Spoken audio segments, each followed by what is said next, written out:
নমস্কাৰ এতিয়াবাৰ হেড ষ্টুডিঅ'ত মই প্ৰিয়ংকা আহিছো খবৰ মাজলৈ কাজিৰঙা ৰাষ্ট্ৰীয় উদ্যানত বছৰৰ দ্বিতীয়টো বান প্লাবিত হৈছে কহৰা বনাঞ্চলৰ অন্তৰ্গত ব্ৰহ্মপুত্ৰৰ কাষৰীয়া আৰিমুৰা এলেকা এই কথা সদৰি কৰিছে ৰাষ্ট্ৰীয় উদ্যান কৰ্তৃপক্ষ ডিব্ৰুগড় আৰু নিমাতীঘাটৰ ব্ৰহ্মপুত্ৰৰ জলপৃষ্ঠ বিপদ সীমা অতিক্ৰম কৰাৰ সম্ভাৱনাৰ সমান্তৰালভাৱে কাজিৰঙাটো বানে ভয়াৱহ ৰূপ লোৱাৰ আশংকা কৰিছে ৰাষ্ট্ৰীয় উদ্যান কৰ্তৃপক্ষই বানৰ আশংকাত কাজিৰঙাৰ ৩৭ নং ৰাষ্ট্ৰীয় ঘাইপথৰ প্ৰশাসনে জাৰি কৰিছে বিএনএছৰ ১৮৯ ধাৰা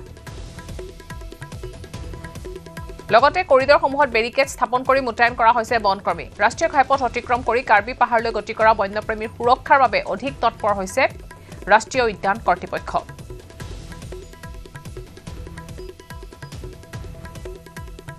বিএনএছৰ 189 ধাৰা জাৰি কৰা হৈছে লগতে কৰিডৰসমূহৰ বেৰিকেড স্থাপন কৰি মুতায়ন কৰা হৈছে বনকৰ্মী ৰাষ্ট্ৰীয় ঘাইপথ অতিক্ৰম কৰি কাৰ্বি পাহাৰলৈ গতি কৰা বন্যপ্ৰেমীৰ সুৰক্ষাৰ বাবে অধিক তৎপৰ হৈ পৰিছে এতিয়া ৰাষ্ট্ৰীয় উদ্যান কৰ্তৃপক্ষ বানপানী আজি গম পালোঁ কি আৰিমৰাত পানীটো হৈছে তো আমি ৰেডি আছোঁ আমি ইয়াৰ কাৰণে কি ফ্লাড চিটুৱেশ্যনটো হ'লে আমি আকৌ প্ৰিপেয়াৰ্ড আছোঁ মানে আমি ৱাটাৰ ৰিচোৰ্চেছৰ পৰা যিটো পাওঁ নিমাতী ঘাট আৰু ডিব্ৰুগড় ইয়াতে আমাৰ প্ৰেডিকশ্যন আহিছে কি ডেঞ্জাৰ লেভেলটো পাই যাব বাট এতিয়ালৈকে আমি তাৰপিছত আপডেটটো পোৱা নাই আমাৰ যিটো BNSSৰ যিটো আমাৰ হেৰি আছিলে 144ৰ এইটো অলৰেডি আমাৰ এইটো আপ টু ফ্লাড টাইম থাকিব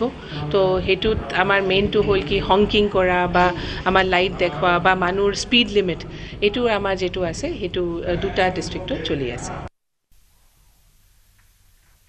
ৰাজ্যত সম্পূৰ্ণৰূপে বন্ধ কৰা হৈছে কয়লা খনন সোণাপুৰত এই মন্তব্য কেন্দ্ৰীয় খনি আৰু কয়লা মন্ত্ৰী জি কিষাণ ৰেড্ডী উচ্চতম ন্যায়ালয়ৰ নিৰ্দেশ মৰ্মে কেন্দ্ৰীয় চৰকাৰে অবৈধ খননৰ বিৰুদ্ধে কঠোৰ ব্যৱস্থা ল'বলৈ নিৰ্দেশ দিছে ৰাজ্যসমূহক অসমকে ধৰি উত্তৰ পূৰ্বৰ কোনো ৰাজ্যত অবৈধ কয়লা খনি থাকিব নোৱাৰে অবৈধ কয়লা খনি 100% বন্ধ কৰাৰ নিৰ্দেশ দিয়া হৈছে অবৈধ খনন তথা সিন্ডিকেটৰ বিৰুদ্ধে ব্যৱস্থা গ্ৰহণৰ কৰ্তৃত্ব অৰ্পণ কৰা হৈছে ৰাজ্য চৰকাৰক লগতে ৰাজ্যক সিন্ডিকেটৰ বিৰুদ্ধে মাত মাতিবলৈ আহ্বান জনাইছে কেন্দ্ৰীয় মন্ত্ৰীগৰাকীয়ে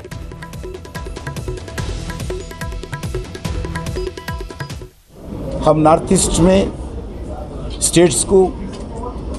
माइनिंग सेक्टर में और एंकरेजमेंट देना चाहते हैं आदरणीय प्रधानमंत्री श्री नरेंद्र मोदी जी के नेतृत्व में इस अष्टलक्ष्मी स्टेट्स को और स्ट्रेंथन करना चाहते हैं last 11 years under leadership of the Shri Narendra Modi ji infrastructure activity में नॉर्थ ईस्ट को बड़ा बूस्ट मिला है लगभग 700 टाइम्स गवर्नमेंट ऑफ इंडिया का मिनिस्टर्स नॉर्थ ईस्ट में विजिट किया है honourable prime minister also more than 60 times north east states में टूर किया है ऐसी आज माइनिंग सेक्टर में आने वाले दिन में स्टेट और लोकल कम्युनिटी इन्वॉल्व करते हुए लोकल इकोसिस्टम को प्रोटेक्ट करते हुए लोकल एम्प्लॉयमेंट को जनरेट करना लोकल माइनिंग सेक्टर में पोटेंशियल को टैप करना उसके लिए proper exploration activities mining activities को एंकरेजमेंट करने के लिए भारत सरकार प्रयास करे इन दिस एक्टिविटी में और आगे विकास के लिए फॉरवर्ड होने के लिए इस 2 दिन का कॉन्फ्रेंस हमारे लिए नॉर्थ ईस्ट के लिए बहुत उपयोग होगा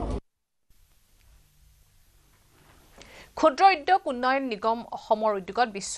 মাইক্ৰ স্মল মিডিয়াম এণ্টাৰপ্ৰেনাৰ্ছ দিৱস মাছখোৱা সাংস্কৃতিক প্ৰকল্পত অনুষ্ঠিত হয় বিশ্ব মাইক্ৰ স্মল মিডিয়াম এণ্টাৰপ্ৰেনাৰ্ছ দিৱসৰ বিশেষ কাৰ্যসূচী এই অনুষ্ঠানত অসমৰ বৰ্তমান পৰিৱেশৰ বিষয়ে আলোচনা কৰা হয় লগতে ক্ষুদ্ৰ উদ্যোগ আৰু নতুন উদ্যোগৰ ক্ষেত্ৰত থকা আঁচনিৰ ওপৰত আলোচনা কৰা হয় এই অনুষ্ঠানত ৰাজ্যৰ বিভিন্ন প্ৰান্তৰ 708 গৰাকী ক্ষুদ্ৰ উদ্যোগীয়ে অংশগ্ৰহণ কৰে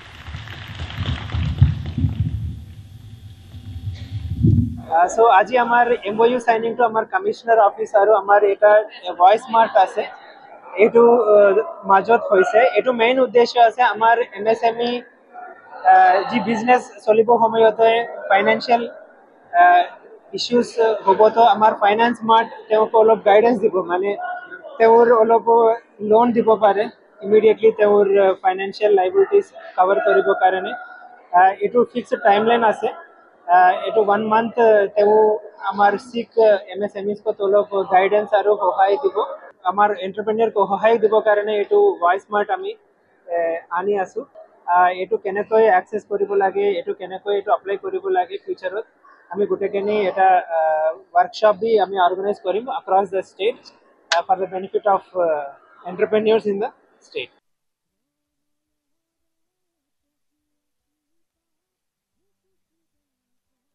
পূব খনি মন্ত্ৰী সন্মিলন মেফেয়াৰ ৰিজৰ্টত দুদিনীয়াকৈ অনুষ্ঠিত সন্মিলনত অংশগ্ৰহণ কৰে কেন্দ্ৰীয় কয়লা আৰু খনি মন্ত্ৰী জি কিষাণ ৰেড্ডী আৰু কেন্দ্ৰীয় ৰাজ্যিক কয়লা আৰু খনি মন্ত্ৰী সতীশ চন্দ্ৰ দুবে অনুষ্ঠানত অংশগ্ৰহণ কৰে মুখ্যমন্ত্ৰী হিমন্ত বিশ্ব শৰ্মাই কেন্দ্ৰীয় চৰকাৰৰ খনি মন্ত্ৰণালয়ে বহনক্ষম খনিৰ জৰিয়তে উত্তৰ পূৰ্বাঞ্চলক সবলীকৰণ শীৰ্ষক বিষয় সামৰি আয়োজন কৰে আজি কেবিনেটে জিলা পৰিষদসমূহৰ অধ্যক্ষ আৰু উপাধ্যক্ষ এই সংক্ৰান্তত মহিলাৰ বাবে সংৰক্ষণ অনুসূচিত জাতিৰ বাবে সংৰক্ষণ আৰু অনুসূচিত জনজাতিৰ বাবে সংৰক্ষণ এই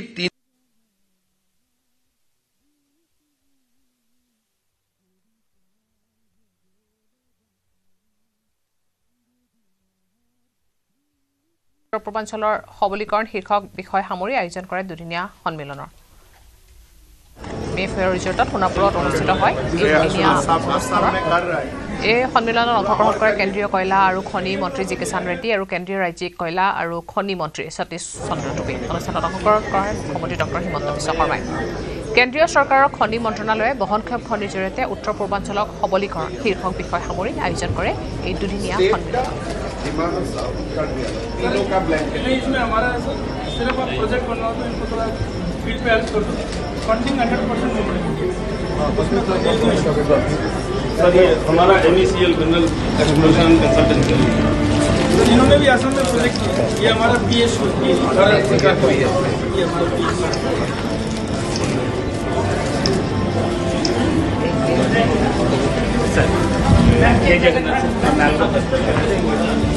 PSU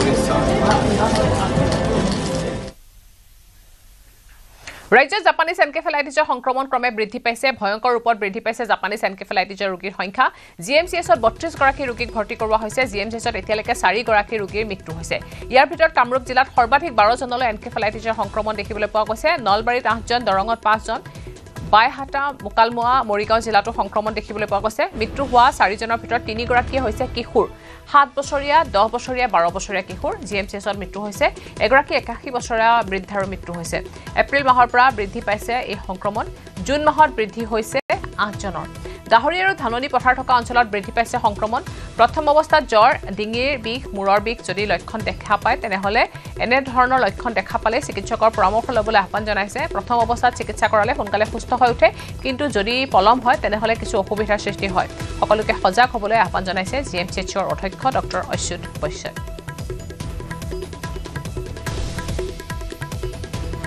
আমাৰ গুৱাহাটী চিকিৎসা মহাবিদ্যালয়ৰ চিকিৎসালয়ত যোৱা এপ্ৰিল মাহৰ পৰাই আমাৰ জাপানীজ এনকেফেলাইটিছৰ কেছ আহিব আৰম্ভ কৰিছিল প্ৰথমতে কম আছিল কিন্তু এতিয়া আমাৰ প্ৰায় 30 গৰাকী 32 গৰাকী আহিলে তাৰে 4 গৰাকী মৃত্যু হৈছে 32 গৰাকী ৰোগী Japanese encephalitis confirm case AES নহয় AES বেছি আহিছে AES আৰু 20টা বেছিকৈ আহিছে আৰু 30টা আহিছে গতিকে কিন্তু আমাৰ জাপানীজ এনকেফেলাইটিছ কনফাৰ্ম কেছ এতিয়ালৈকে 32টা আমাৰ চিকিৎসা মহাবিদ্যালয়ত ধৰা পৰিছে আৰু তাৰে ভিতৰত সৰহসংখ্যক কেছে কিন্তু কামৰূপ জিলাৰ কামৰূপৰ এটা সেপাৰেট ভোটাৰ তালিকা অকল মৰাণ আৰু মটক মানুহখিনিক লৈ বা তেওঁলোকৰ জনবসতিক লৈ সম্পূৰ্ণ এখন নতুন ভোটাৰ তালিকা হ'ব সেই ভোটাৰ তালিকাত আন লোক নুসুমাই আজি আমাৰ কেবিনেটত আৰু আমি দুটামান কথা অনানুষ্ঠানিকভাৱে আলোচনা হয় আপোনালোকে দেখিছে যে প্ৰতিদিনে আমি 20-25-30 জন মানুহক আমি অসমৰ পৰা পুছবেক কৰি আছো কিন্তু এনেকুৱাও নহয় যে পুলিচে সকলোকে ধৰিব পাৰিছে আজি এটা কেবিনেটত আমি আলোচনা কৰিছিলো যে আধাৰ অসমত বহু বছৰ হৈ গ'ল প্ৰাপ্তবয়স্ক মানুহে এতিয়া আধাৰ লোৱাৰ প্ৰয়োজনীয়তা নাই কাৰণ তেওঁলোকক ইতিমধ্যে আধাৰ দিয়া হৈ গৈছে এতিয়া আধাৰ দিব লাগে খালি শিশুক নতুনকৈ জন্ম হোৱা গতিকে আমি এতিয়া অসমত এটা নিয়ম আনিম অহা কেবিনেটত এই বিষয়ে আৰু আলোচনা হ'ব অলপ ভাল কৰি যে প্ৰাপ্তবয়স্কই আধাৰ বিচাৰিলে অকল জিলা উপায়ুক্তহে তাক দিব পাৰিব আন কোনেও প্ৰাপ্তবয়স্কক আধাৰ দিব নোৱাৰিব। ইয়াৰ ফলত বাংলাদেশৰ পৰা অহা ফ্ৰেছ মানুহে আধাৰ কাৰ্ড ল'ব নোৱাৰিব। আৰু একেবাৰে আমি ৰাস্তাটোও বন্ধ কৰা নাই। কোনোবা যদি জেনুইন মানুহ আছে, বিশেষকৈ চাহ বাগিচা অঞ্চলত কিছু জেনুইন মানুহ এতিয়াও আধাৰ পোৱা নাই, তেওঁলোকক জিলা উপায়ুক্তজনে দিব পাৰিব। তাৰমানে আগতে আধাৰ কেন্দ্ৰতে পাই যায় বা SDC অফিচত পায়, এতিয়া ডিচিজনে নিজে নোচোৱালৈকে আধাৰ পোৱা ৰাস্তাটো বন্ধ হৈ যাব। এইটো এটা অসমত আমি নতুন বিদেশী মানুহে যাতে আধাৰ নাপায় তাৰ কাৰণে এটা ডাঙৰ ব্যৱস্থা হ'ব, এটা ডিটাৰেণ্ট হ'ব। আৰু আজিকালি আধাৰ ল'বৰ কাৰণে বা এইবাৰ ভোটাৰ লিষ্টতো নাম সোমাবৰ কাৰণে জন্ম মৃত্যুৰ প্ৰমাণ পত্ৰ লাগিব লাহে লাহে। সেইকাৰণে আমি জন্মৰ প্ৰমাণ পত্ৰ দিয়া ব্যৱস্থাকো অলপ টাইট কৰিব খুজিছোঁ। বহুদিন আগতে জন্ম লোৱা মানুহেও যে আজি মোৰ বয়স 16 বছৰ, 16 বছৰ আগত ডেট এটা দি মই বেক ডেটত জন্ম পত্ৰ লওঁ। বেক ডেট মানে ইলিগেলি নহয়, লিগেলিয়ে লওঁ। মই লিখিয়ে দিওঁ যে মোৰ 1980 চনত জন্ম হৈছিল, তেতিয়া মই জন্মৰ প্ৰমাণ পত্ৰ ল'ব নোৱাৰিলোঁ, এতিয়া মোক জন্মৰ প্ৰমাণ পত্ৰ দিয়ক। তেনেকুৱা কেছবিলাকো ডিচিৰ ওচৰলৈকে যাব।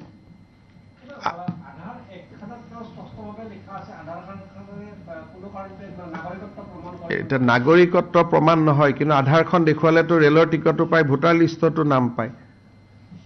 এক্টৰ লিখা আৰু বাস্তৱৰ কথাটো বেলেগ। আধাৰখন দেখুৱালেতো আপুনি দিল্লী, মুম্বাই, কলিকতা সকলোতে গৈ আপুনি ভোটাৰ লিষ্টতো নাম সোমাব পাৰে। এতিয়া আমাৰ অসমত, ভাৰতত গেছৰ চিলিণ্ডাৰ ল'বও আধাৰ লাগে, বেংক একাউণ্ট খুলিব আধাৰ লাগে। গতিকে আধাৰখন হৈ গ'লে বাকী কামখিনি ইজি হৈ যায়। আধাৰখনক ব্লক কৰি দিলে বাকী একো কাম নহয়। আধাৰখনটো দেশৰ নাগৰিক নহ'লেও পাব পাৰে, যদিহে বৈধভাৱে প্ৰৱেশ কৰে। যে মই পাছপোৰ্ট ভিছা দেখুৱালে 3 মাহতকৈ বেছি থাকিলে আধাৰখন মই ল'ব পাৰোঁ, কিন্তু অবৈধ প্ৰৱেশ কৰিলে নোৱাৰোঁ। গতিকে আমাৰ সমস্যাটো বৈধ প্ৰৱেশক লৈ নহয়, আমাৰ সমস্যাটো হ'ল অবৈধ প্ৰৱেশক লৈ। গতিকে আমি যদি 18 বছৰৰ ওপৰৰ মানুহক যদি আধাৰ বন্ধ কৰি দিওঁ, তেতিয়াহ'লে আৰু অসমত কোনেও সোমাই ভোটাৰ তালিকাত নাম অমুক এইবিলাক কৰিব নোৱাৰে। যোৱাকালিও ৰাতি আমি 20 জন বাংলাদেশীক পুছবেক কৰিছোঁ। গতিকে যিটো গতিত আমি বাংলাদেশীক পুছবেক কৰি আছোঁ, সেই ক্ষেত্ৰত আমাৰ যিটো প্ৰয়োজনীয়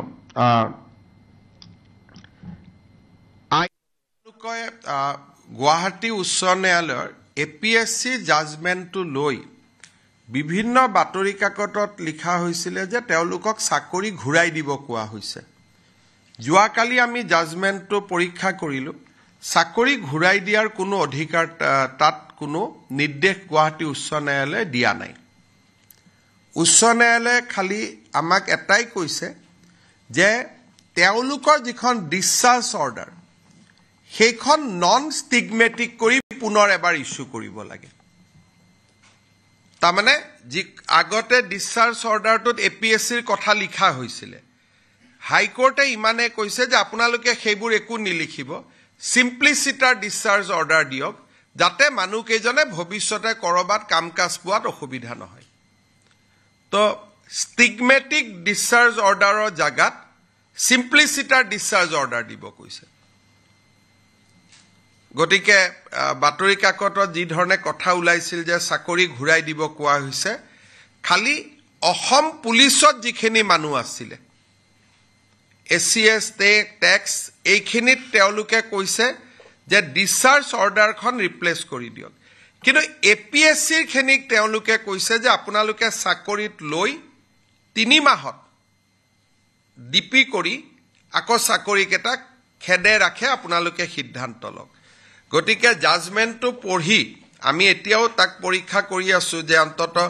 APSC পাৰ্টটোৰ কাৰণে আমি সুপ্ৰিম কোৰ্টত যাওঁ নেকি। কিন্তু যি ধৰণে প্ৰথম দিনা প্ৰকাশ হৈছিলে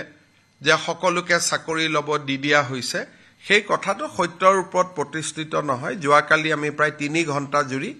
হাইকোৰ্টৰ অৰ্ডাৰটো আমি বিশ্লেষণ কৰিছোঁ আৰু বিশ্লেষণত তেনেকুৱা বাতৰি কাকতত লিখা আৰু জাজমেণ্টটোত লিখা কথাৰ মাজত এটা ডাঙৰ পাৰ্থক্য আছে APS খিনিৰ কাৰণে হয়তো যাবলগীয়া হ'ব পাৰে অকল APS পাৰ্টটো বাকিখিনিত একো নাই আমি খালি অৰ্ডাৰটো বদলাই দিব লাগে আৰু কেনেকৈ অৰ্ডাৰ দিব লাগে হাইকোৰ্টে সেইটোও লিখি দিছে যে এনেকৈ নহয় আপোনালোকে অৰ্ডাৰটো এনেকৈ দিয়ক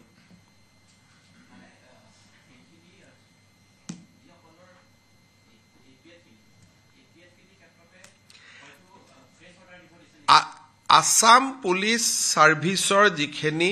ইয়া টেকনিক্যাল কথাটো এনেকুৱা আসাম পুলিচৰ মানুহখিনিক আমি যেটো প্ৰবেশনত আছিল বুলি ধৰি লৈছিলো হাইকোৰ্টে সেইটো প্ৰবেশন বুলি মনা নাই সেই কাৰণে আসাম পুলিচৰ ক্ষেত্ৰত নিৰ্দেশ ইমানে যে তেওঁলোকক আপোনালোকে চাকৰিত লওক কিন্তু দৰমহা নিদিব আৰু 3 মাহৰ ভিতৰত ডিপাৰ্টমেন্টাল প্ৰসিডিং কৰি আপোনালোকে যি সিদ্ধান্ত লৈ লওক তাৰমানে তাতো একেবাৰে চাকৰি দিব দিয়া নাই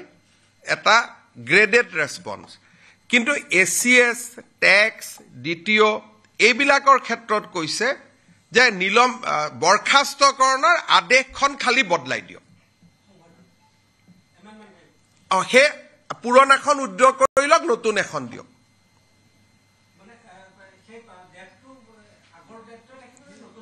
হাইকোৰ্টে তো দৰমহা দিব কোৱাই নাই গতিকে ডেটটোৰ লগত কথা নাই ডেটটো আজি ডেটত ওলাব কিন্তু আগৰখিনিত হাইকোৰ্টে কোনো কোৱা নাই যে আগৰ পৰ্চনটো আপুনি দৰমহা দিব লাগিব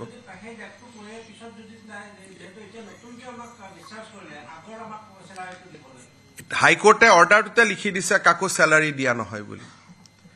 জাজজনে হাইকোৰ্টৰ ডিভিজন বেঞ্চে লগতে লিখি দিছে যে পুৰণা দৰমহা কাকো দিয়া নহব